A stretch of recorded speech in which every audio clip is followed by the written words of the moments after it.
Welcome back to 21st Century Radio. I'm Zohara Hieronimus. Apollo astronaut Dr. Edgar Mitchell says that intuition is our first sense, not our sixth sense. And our guest this portion of our program, Joseph Chilton Pearce, believes that the heart itself is the source of intuition. Finding that source and knowing it is what will lead to world harmony. Because what if we're not driven by our biology, nor by some inner nature to war or to violence? What if there's a cultural overlay, which is the effect of local values or selfishness, perhaps in the form of body politic and religion, and they are to blame? Well, Joseph Chilton Pearce has been our guest before, and he joins us tonight on 21st Century Radio to explore his 2008 release, The Death of Religion and Rebirth of Spirit, A Return to the Intelligence of the Heart. And he joins us to continue this conversation of just where are we going and how are we going to get there. Joe, thank you so much for joining us. Well, thank you very much for having me. Yeah, it's always a pleasure to hear your lovely voice. In your earlier works, The Biology of Transcendence, The Crack in the Cosmic Egg, Magical Child, Evolution's End, what would you say is the thread, like a river that runs through them? Oh, without a doubt, from Cracking the Cosmic Egg, which I started back in the 1950s, on through. I've argued on behalf of human potential as vastly more than it's now being realized. Our capacities on every level being truncated, shortchanged, compromised by cultural effect. And of course, I have to define the word culture, but that would take all night. It's just any system of repression, laws, rules, regulations to modify the behavior of a people to make them predictable and controllable, such as we have certainly in the United States. That these forces are the cause of not only violence, but of shortchanging our entire intellectual, spiritual growth and development, and limit our potentials to those things which actually contribute to and support the culture itself rather than human evolution, behavior, and so on. Right, and our mutual friend Ingo Swann, who has often talked about these bio-mind superpowers, and we've spoke of these with Apollo astronaut Ed Mitchell, whose Noetic Institute has certainly looked at these things, would agree that for some reason humanity is not figured out how to break out of this self-imposed prison. Talk to us a little bit, if you would, if we look at humanity as on an evolutionary track, how does our past in some way inform our present? Well, I think the past determines the present and prevents the future flowing into the present. Why we repeat the same things over and over and over and over. The opening of The Death of Religion and Rebirth of Spirit deals with the issue of why do we go to war all the time. People like René Girard, the famous French philosopher, and Gil Bailey and others have said that culture as a force of repression automatically, periodically creates war, that all cultures go to war to relieve the violence within the culture caused by the repression of culture itself. And that sounds like a tautology, but it really is the case.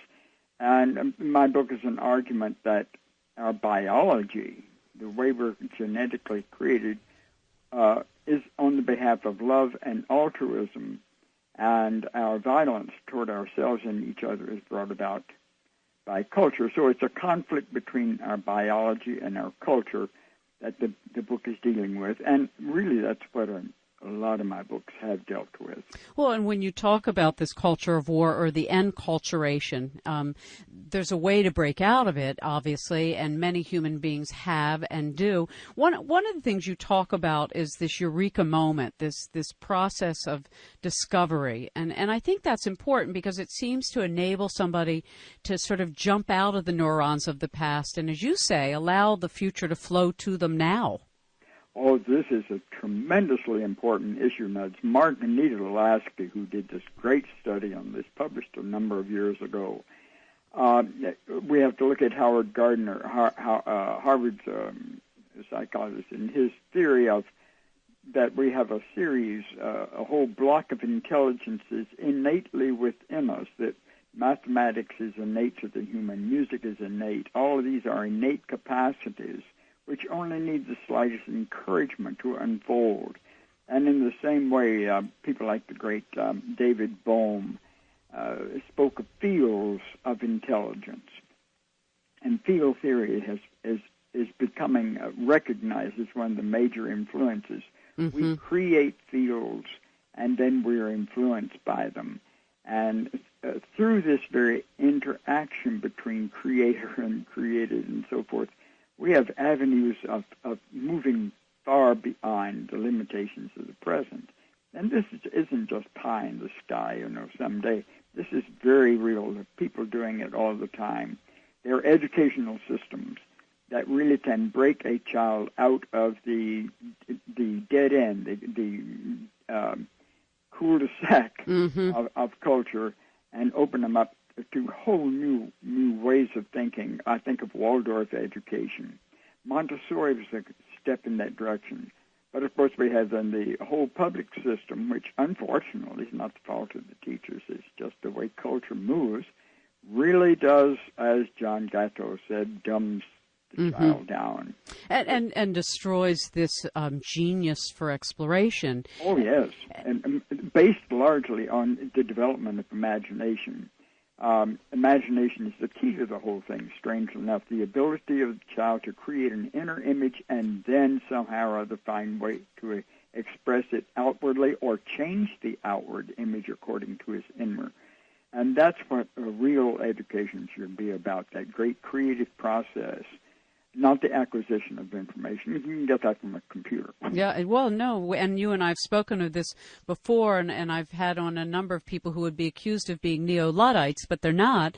They're simply saying that, firstly, there's these healthy stages, as you described, that we go through from infancy and the first 9 months. I mean, I thought your chapters were so important about why the mother's arms and breastfeeding and the smile and the conversation are not just, it's not just that it's nice and that it's good, it's that it's a mandate for the healthy unfoldment of the human. Talk to us a little bit about that. Well, the fact that some of the greatest discoveries have been made in just the past few years, that the emotional state of the mother, looking at Candace Pert's great Nobel-winning work on the molecules of emotion, a mother's emotional state enters in as a major determinant of the kind of brain unfolding in the infant in her womb. And then her emotional state and the infant's emotional state in the interactions following birth enter in as a major determinant of the prefrontal cortex, which is the latest evolutionary structures of the brain. So we find that actually our brain structures themselves can be modified and dramatically changed by our environment.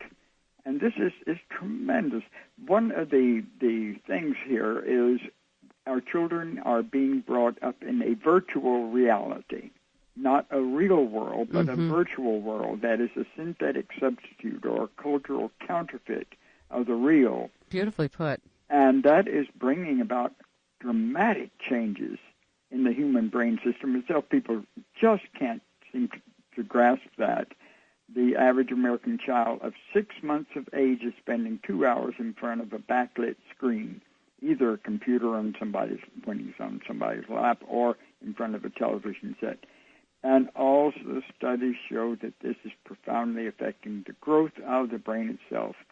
And this information is coming out all the time. The handheld games, which have been investigated carefully by Japanese science, right, are bringing about some of the most remarkable changes in behavior, creating violent children who are literally very difficult to teach. So the business of a virtual reality world in substitution for the real world of living things and growing things and interaction with them is bringing about serious changes in the human. And then, of course, atrophy of these absolutely God-given, incredible talents that every soul brings to its body, which is intuition and wholeness and integration and synthesis. And Oh, you've named it, because with all of these virtual realities that the child is exposed to, they're bought at the price of these incredible natural, the growth of the human spirit itself. All of these are inhibited and compromised. So we have these two things going on. I think, though, it's the most exciting period possible to be alive in, because we've discovered more about the growth of the infant, child, adult brain in the past 10 years than we've known before in human history. And it's just as the guy who wrote The Herd Child, what's his name, up at Rutgers, I believe it is, the other day in a speech he said, we've had this tremendous research in all we've discovered in the past 10 years, and it seems that we in America are doing the exact opposite in each case. But that's not entirely true. No, and you write of the Heart Math Institute, and I've certainly covered that over the years. This entrainment between the mother and baby, I think, is just a model that people have an emotional feeling about, but it's the same entrainment that happens between every human and every other human. Just it doesn't maybe have the same automatic intensity, but there is a synchronization that happens between one person's heart and another person's heart. And talk to us a bit about that. Well, at Heart Math and also at the University of Arizona, they were into this even before the people at Heart Math. And Gary Schwartz and a whole bunch of very brilliant people. And the brilliant people at Heart Math have been discovering and discussing the ramifications of what's called neurocardiology. And that's not just a big word. It's the discovery that the heart has a major neural center in it. That is, there is a brain function in the heart, not the same as the one in the head. The brain function in the heart is for pure intelligence and maintaining balance, harmony, between the whole living process. Whereas up in the head, we have creativity, we have inventiveness, and so on. So these two things, the creative, inventive intellect in the head, under the direction of the guidance of the heart, which works only for well-being, boy, we've got it made. Instead, our cultural practices cut off the brain from the heart, in effect. Right. In their reciprocal interaction has been seriously interfered with. People say, well, then, name us a golden age. That's not the point. There really isn't any golden age about that. That's what should be unfolding now is the golden age through what we're discovering. And I think it's going to happen if we survive our politics. Well, and I think everybody I know that Dr. Bob and I interview, I mean, everybody sort of looks at this very precipice moment that we have a choice, we have the awareness of the direction we need to go, which is towards integration, inclusivity, wholeness, love, or we continue down this militaristic, mechanistic, destroy all, winner wins. Everybody who loses, well, just too bad you all lose, you know, 7 billion or more. So what do you think when, and I like asking people like this, and I don't mean to put you on the spot, but what do you think it will take? I mean, some people say the path of suffering is how humanity is going to wake up. Maybe it'll be a near-Earth object, some meteorite will fall into the Atlantic Ocean. Well, I don't believe in this path of suffering business at all. I don't think there's any merit in suffering. There's no necessity for it.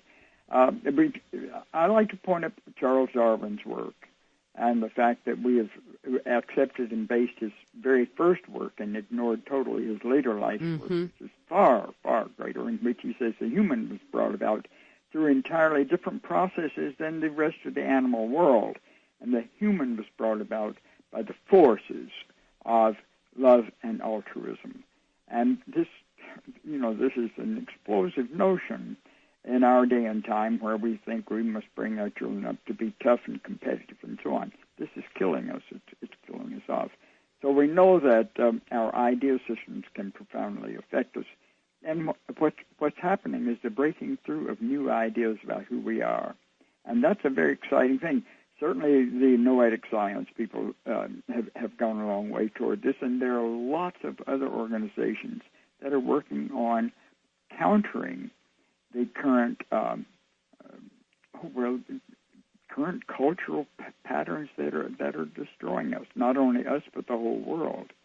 We find a direct correlation between biological damage to the child and to the living earth. There's a direct correlation between the current serious crisis in childhood throughout the world and the crisis in ecology.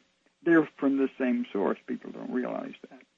And it's so interesting because when we don't view the heart as an intelligent organ and that we just view it as a pump, it's the same way we view the earth. We don't view the earth as an intelligent organ. We just look at it as a resource field.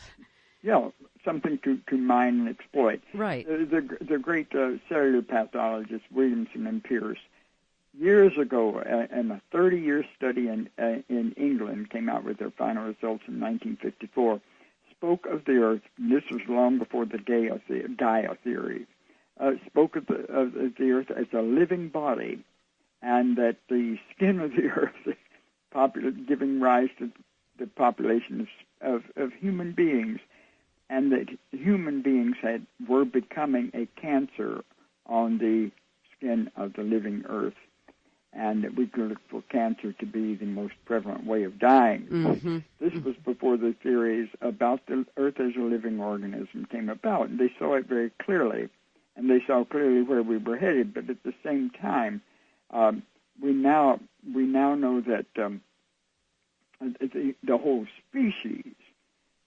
can shift its gears very rapidly, and this would be done through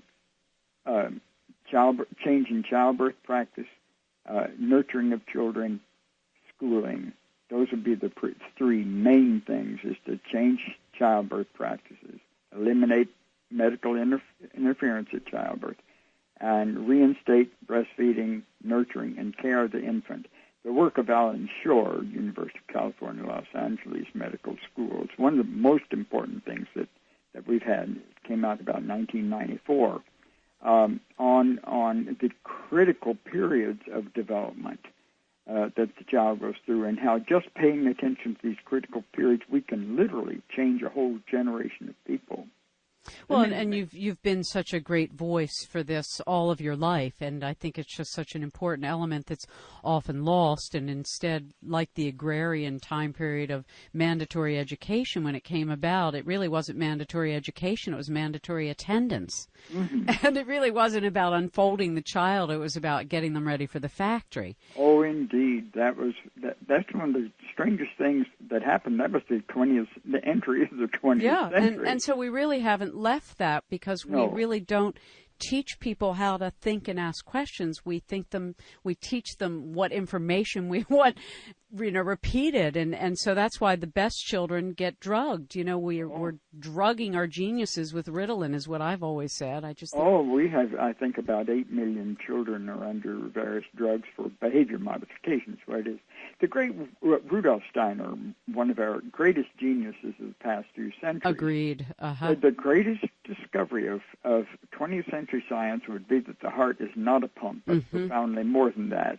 And then he said the greatest challenge we would have would be to allow the heart to teach us a new way to think, and that through that, the next step of evolution would unfold. Now, Steiner gave us a whole raft of radically new patterns to follow: Waldorf education, biodynamic gardening, a different form of medicine than chemical medicine. True. One that recognizes the our physician is an anthroposophical MD who's also a homeopath, and our children went to Waldorf school, and my husband, actually, Dr. Bob, was the co-founder of the Waldorf school here in Baltimore.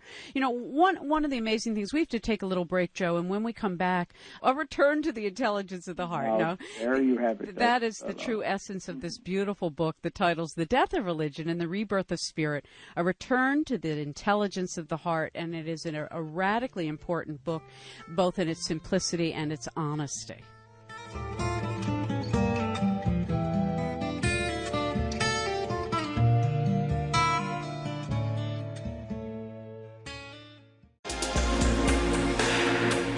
Welcome back to the program. Our guest this portion of our program, if you're just joining us, is Joseph Chilton Pearce. His most recent book, The Death of Religion and the Rebirth of Spirit, A Return to the Intelligence of the Heart, is a wonderful book. And I think, Joe, you've really hit it right on the mark, that what we need to do is move into the intelligence of the heart. Now, if our culture, and in particular religion, is used as the battleground, though I think the spiritual teachings in all of them are true, and the culture is perverted, that truth. You say that there is a mind and there is a field of mind. And this is important, I suspect, to our conversation and to our audience's appreciation of what you're pointing to. Well, a good portion of the first part of the book is exploring what old Wilder Penfield, one of her greatest neurologists, called the mystery of the mind, because the mind is the greatest mystery of it all. We look on the mind and the brain as simply products of each other, and it's not really quite true. We find that there are fields of intelligence. Again, David Bohm was one who recognized this field effect, and there are fields of intelligence which give rise to such things as the eureka discovery in science, philosophy, and so forth. And the recent opening up of science to the study of the autistic savant, or the savant syndrome, as they call it, is very interesting. For years, the scientific people poo-pooed the idea of an idiot savant, a person whose mind just doesn't function in any ordinary way, and yet who could do incredible things with their mind. And that's all changed, and I think it was the Scientific American, one that ran a big article on Kim Beck. Now, Kim Beck is an individual who can't tie his shoes, he can't tell his left hand from his right hand, can't drive a car or do any of these things, who has virtually no corpus callosum connecting his left and right hemispheres, and has a very small left hemisphere and a very large right hemisphere in his brain. But Kim Beck, for instance, can give you play-by-play account. He has absolute mirror image memory of over 9,000 books. Name any page or paragraph in those books, he can spill it right back. He had this capacity from very, very early on, when these children who practically read in the crib, and and the things he can do are unbelievable, just unbelievable mental feats. Daniel Dennett, forgotten his last name, but he's been under study at Cambridge University in England for a long time, and he has the most incredible capacities you've ever heard of, far better than a computer, and yet he's severely hampered in many very practical ways that you need just to get along day by day. But as the people at Cambridge say, these are giving us insights into the human mind we never had before, and we're beginning to realize the capacities these highly injured people, we might say, when we think of them as crippled, they're giving us insights into how these are capacities available to all of us. And so we got to thinking of what's opening up for children of our future is remarkable capacity. So rather than, in spite of the fact that today suicide is the third highest cause of death in American children, and were all suicide attempts successful, would be far and away the greatest cause of death.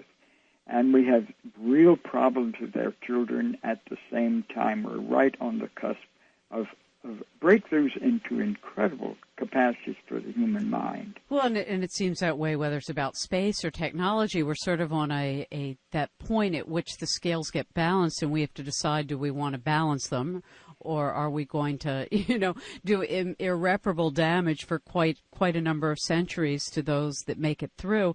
And I happen to be an optimist, and I really believe in the human spirit and in human intelligence, and beyond our own intelligence, but what our intelligence is informed by. I mean, I believe in the perfect design. And actually believe, I don't know that many people in our audience do, but I really do believe that we will fulfill it. Oh, I think so, too. I think that's inevitable. And I'm, of course, a great believer in a creator. Mm-hmm. The fact that I'm a passionate Darwin lover as well simply means that evolution, and boy, if you study Darwin, he takes your breath away on the latter part of his life's work that no one has paid any attention to at all. I know, and what he wrote on love as being the informative force. But and that's the higher agency that brings about the human being is love and altruism, and that through that is how we connect with the Creator. I mean, there is a huge creative force. To deny that is ridiculous, and also to deny that evolution has been the way by which creation has been brought about is equally stupid. And so the next evolutionary step is, to my way of thinking, just crystal clear. We see signs of it on every hand. I'm not quite sure that it's our decision.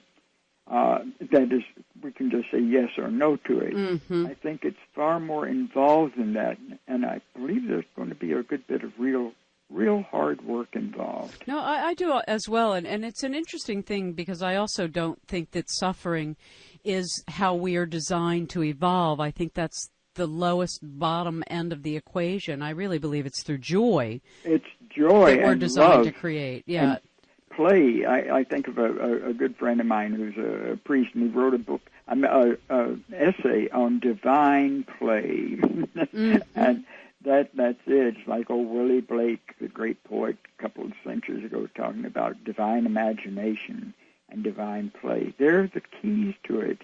And the rediscovery of this, that's what should be behind a child's education. Play, joy, music, creativity, and so on. And the brain grows and blooms beautifully. And under the current repressive school systems, it literally shrivels. It makes a difference. Whether the child opens and blooms or retreats into a hostile, angry thing, can be engineered. Yeah, exactly. Well, I thought there was one part of your book that really struck me, and I remember, and I don't recall who I was interviewing, but years ago we had a discussion, what happens when a culture doesn't believe something is possible? And I think there was a section where you were talking about the Aztecs' inability to imagine or conceive related to the plunder of the Spaniards. And I remember it being said of some of the natives when our ships first landed on their continent, that they couldn't even see the ships physically because they couldn't imagine the ships. Well, Jean Gebser, the great Swiss philosopher, wrote a huge book on just that. The fact that the brain goes through periods and ages in which the brain changes. Right. So did Julian Jaynes in his remarkable and very controversial book, The Origins of Consciousness in the Breakdown of the Bicameral Brain. But they both used the business of the Spanish invading the Aztec world as an example, that the Aztecs were of a different brain structure, a different mental set, and couldn't comprehend these people. They couldn't understand them. And a handful, less than 100 Spaniards simply raped and stole the gold right out from under them and almost destroyed them. And they were helpless. Why? Because they were functioning out of a different mindset. And the same thing is with today. We can revert back to some of these more primitive ways of thinking as a culture, or we can break through into far, far more productive and creative and joyful experiences. And I think we're going to make it that way. I'm a bit disturbed about global warming, but the Earth has been vastly... It has a temperature. It's having a fever. And it might be kicking up a fever to get rid of a disease. Exactly. We might be the diseased ones. But I'm an optimist about that. Not because I think science is going to discover it, but that we'll go through a cycle of kind of purification. No, I believe that as well, and I think many sacred societies have taught that this is the time period that we're in, that we haven't quite hit our bottom in the physical world, but we're coming close to it. But that there is an ascension that comes from these great challenges, in the same way the individual solar journey is really the journey of the entire planetary society together, which is we're all on the same journey of discovering our purpose and how to participate in the cosmic design of things, and we have a role. I mean, I've often said to people, boy, if humanity's great gift to the universe is free will, then we better perfect how we use it. and that seems to be part of our task. But I want to come back to the heart of the mother and the heart of the baby and the smile of the mother and the eyes of the baby, because to me this is really a relationship between the creator and the created. Well, indeed it is. I think of Marshall Klaus once saying that the mother and infant in their rebonding right after birth, he said it's the establishment of the greatest love affair in the universe. And for that to be broken by medical interference has been one of the major tragedies of the 20th century. But we have made a religion of medical interference of childbirth. And women are terrorized about childbirth, so they'll rush to the hospitals. And there they are violated on very deep levels. We had a big conference at Oxford University last year, I believe it was last year, and had people from all over the world there. And the latest subject was the discovery that if she is not terrorized and in fear and so forth, but enters childbirth as a great emotional, spiritual experience, there is a great orgasmic experience with each contraction. We had women after women getting up and testifying that by eliminating all fear and looking at this as a great spiritual, joyful experience, every contraction was simply no pain. None of them had pain. A wave of pleasure. It was a wave of orgasmic pleasure. Oxytocin, you've heard about all of that. And we think of Michel Audant's incredible work out of France, the scientification of love, and how all that gets its foundation in that birth process. And we have interfered with that, and boy, we're paying a dreadful price. And I'm not saying that there's a golden age in which we did it right, because if you look at it, our history for the last several thousand years has been radical interference with birth processes by males.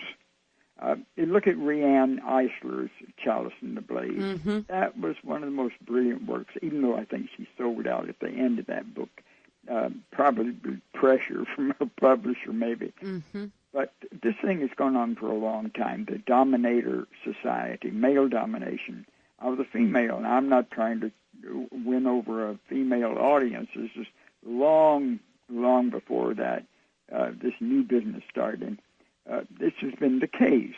And dominator males have brought about culture as we know it, and warfare and all the rest of it. And this is shifting. We're beginning to realize that we can't do that anymore. And I think that's going to be one of the big turning points, starting with childbirth, and the other is how we raise our children. And I think so much in your book, I mean, you cover so many amazing discoveries in the last 15, 20 years that have been made about the intelligence of the heart. And as Robert Sardello, who I've spoken with many times, and I see you've dedicated your book to him, he and I have often talked about how the future flows to us. And, in Kabbalah it is said that the end is contained in the beginning, is wedged in the beginning, and prophecy is knowing the outcome of creation. So that this is really how all of us are designed, which is we really have, I believe, we're designed not only to have an immortal soul, but I believe we're designed to have an immortal body. And well, now there you have one of the most exciting things that's happening right now.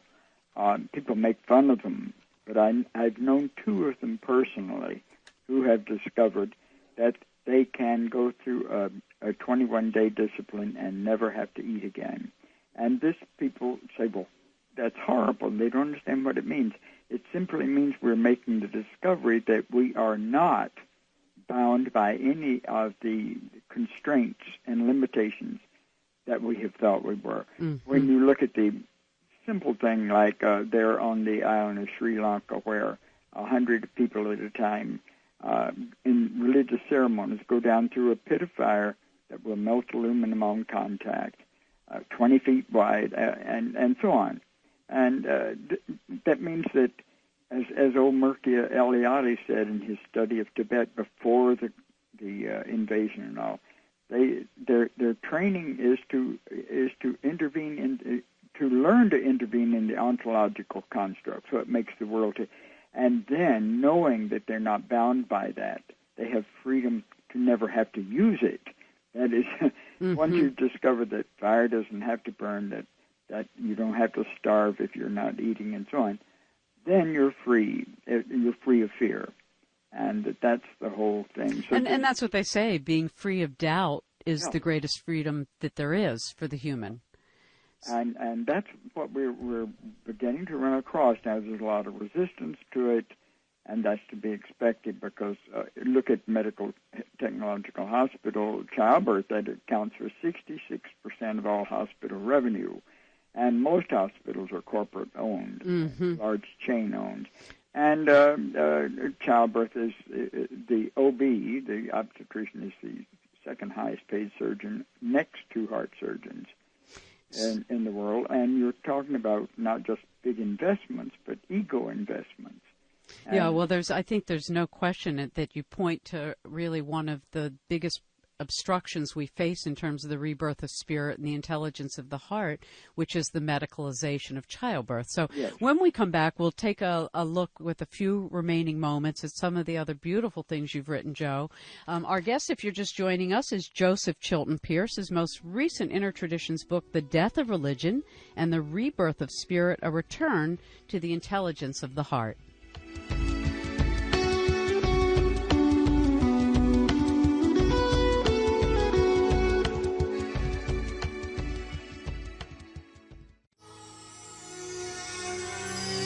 I'm Cassandra Beaton, President and CEO of the Institute of Noetic Sciences, founded by Apollo 14 astronaut Edgar Mitchell, sixth person to walk on the moon, at www.noetic.org. You're listening to 21st Century Radio with Zohara Hieronimus. Welcome back. Indeed, it is my pleasure to host 21st Century Radio tonight with a gentleman I just enjoy so much talking to. Joseph Chilton Pearce joins us. His most recent Intertraditions 2008 release is The Death of Religion and the Rebirth of Spirit, A Return to the Intelligence of the Heart. You can find Intertraditions online, or you can call them at 1-800-246-8648. That's 1-800-246-8648. Joe, I want to come back to the issue that the mind and the heart are constantly having dialogue, and you've shown in your work, as have others, that the heart has the ability to know things before they happen, positive and negative. Now, that is probably the most exciting news we've had in a long time. And this, I think HeartMath ran 2,300 trials on this one thing of the heart informing the brain of negative events before they happen. And this sounds impossible, and yet even more, that is, the heart is an intuitive aspect. It knows ahead of time and tries to inform the brain and us ahead of time, so that we're prepared for emergencies. The thing of it is, the brain gets this signal from the heart, but mind, as an emergent property of the brain, doesn't pick it up. So we have had things happen in the overall our development that have brought about a condition in which mind is not even aware of what its own brain structure is doing in reciprocal interaction with the heart. But then we add the newest things that HeartMath has come across. This comes from another group of scientists in a totally different set of experiments. But to summarize it, the discovery is that the human species as a whole, the human's emotional state affects the electromagnetic fields of the Earth itself.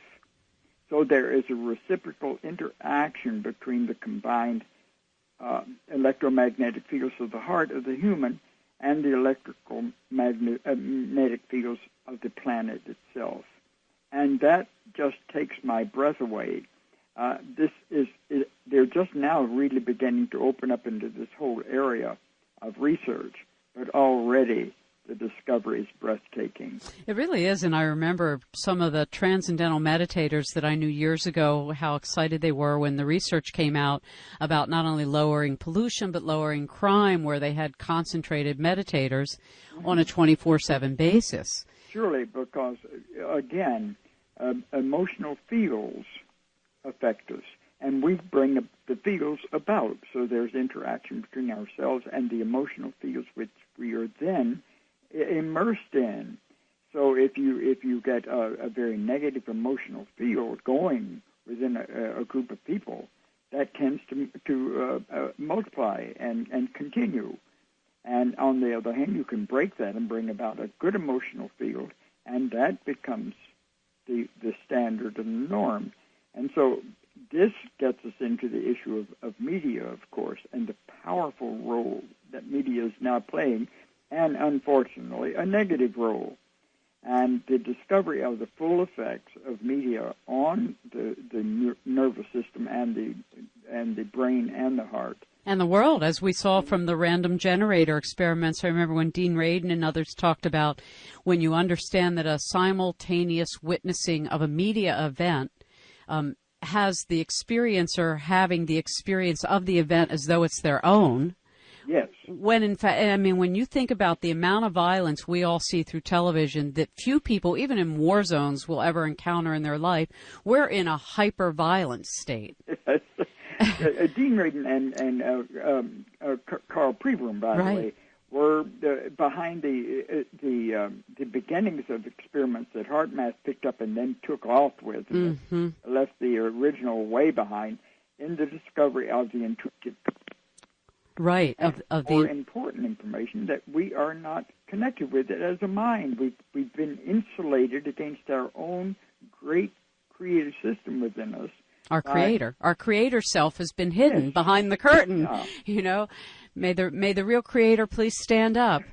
Well, now you could throw this into your spiritual realm, and you've got some real red hot material here that creator and created are designed to be a single integrated unit, and that created has cut itself off.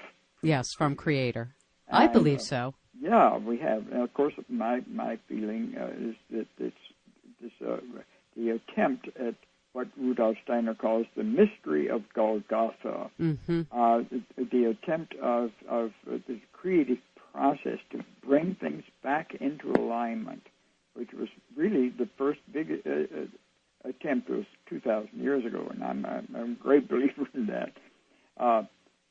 But instead of that, the great creative spirit, which tried to heal the planet at that point, got turned into a means of social control, and the thing about divine revelation and becoming one with the Creator is what I believe every human is designed for, and I really believe if you look at you look at some of the great books, and the 5 books of Moses as an example begins with creation and ends with prophecy. And so I really believe that humanity is meant to be in conversation with God as a prophet. Oh, I'm right with you, and that's where I get in trouble with religion. I mean, when they talk about Christ's holy war in Vietnam, and when our current system is, as I said, hiding behind the cross to do some awfully dirty work in the world. Right. And so that's what I mean. Religion has been used as a political ploy and a warlike kind of thing too many times. And the rebirth of the spirit through the heart. And what's happening, and this is no joke, what's going on at HeartMath Institute in California is quite exciting. and their discovery that school children can be just liberated with 5 minutes a day spent on the heart. This is bringing the system back to balance. And this is what I call the return to the intelligence of the heart is our spiritual awakening. And the religion has gotten in its way, and right, because it doesn't necessarily promote self-management or self-revelation. It promotes having the religious authority be your conduit to the Creator, and that's not how we're designed. Well, religion is used as a means of social control and behavior modification to make people follow certain patterns of behavior. And that is not its design at all. That wasn't its purpose. I agree with you entirely, and we should, on another occasion, Joe, maybe we'll have a chance to just talk about this particular thing. But I thought, given the breadth of your book and the extent that you have covered the intelligence of the heart and the integration of intuition of the mind with the intelligence of the heart, really allows us to let the future flow to us in the present and not just only be influenced by the neural pathways of the past. Is that a good summary? But the work of Robert Sardell at the School for Spiritual Psychology in Benson, North Carolina, is, I think, along with HeartMath, the most exciting stuff going on. Doing great work. Well, I'll have Robert Sardello on another time, and thank you again so much for being with us and your continued effort to share your passion and love with everybody else. I thank you for having me. You're welcome. Pleasant dreams.